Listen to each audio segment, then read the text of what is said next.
Fellow Kenyans, on the 9th of August of 2022, Kenyans participated in an election that ushered in new leaders at all levels of our governance realm. Following a dispute in the presidential election, a petition was filed in our Supreme Court for determination of validity of the results,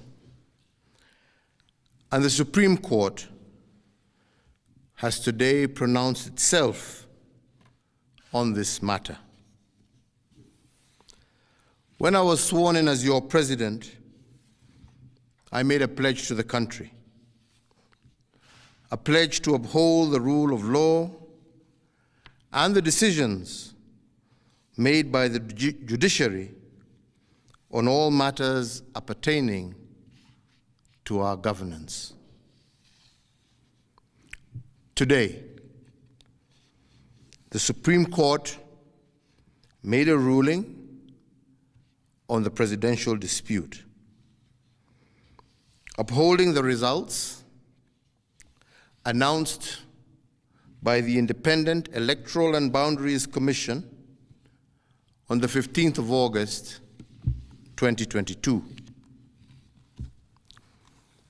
And in keeping to the pledge that I made to uphold the rule of law when I took the oath of office, I commit to executing the orders of this court to the letter.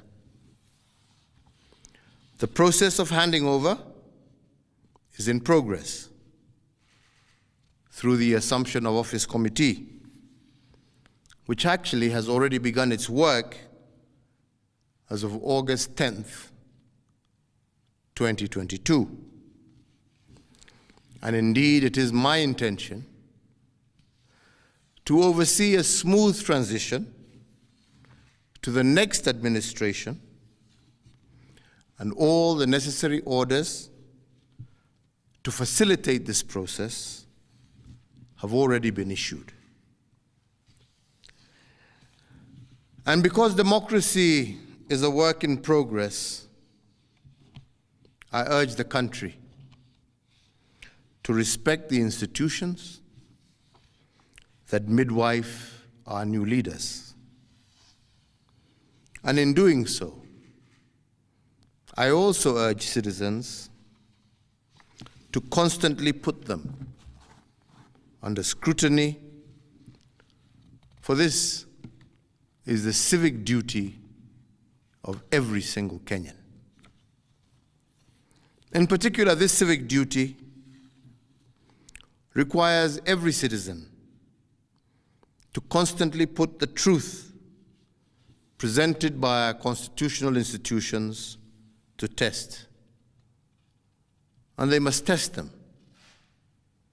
for coherence, but also for correspondence. They must constantly scrutinize the coherence of the truth given by these institutions, and to ask themselves whether the truth has been coherent from one election to another. Has there been a consistent pattern that is acceptable to our democratic ethos? We must ask ourselves, is it about numbers, or is it about process? Which of these two is it?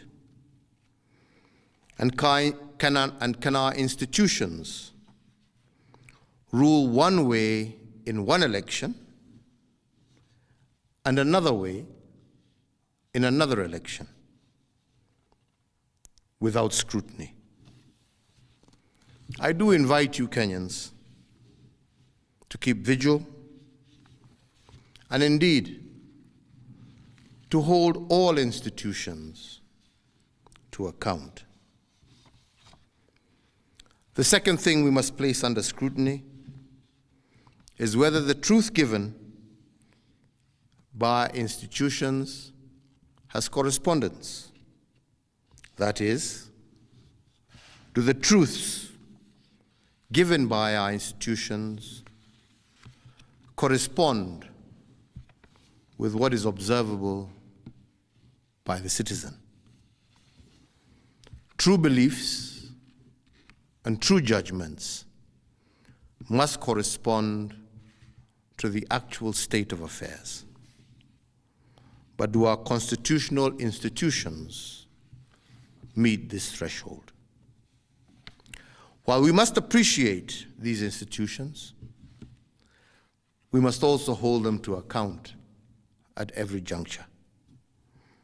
And their truth has to be consistent and coherent.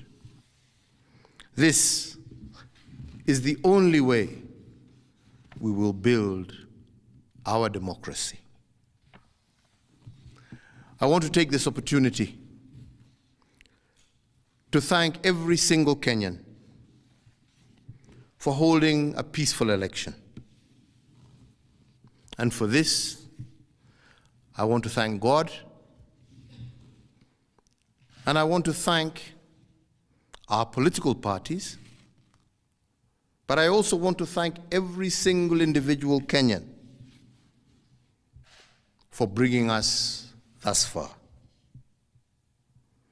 I want to wish well all who have won as they guide our country into the future.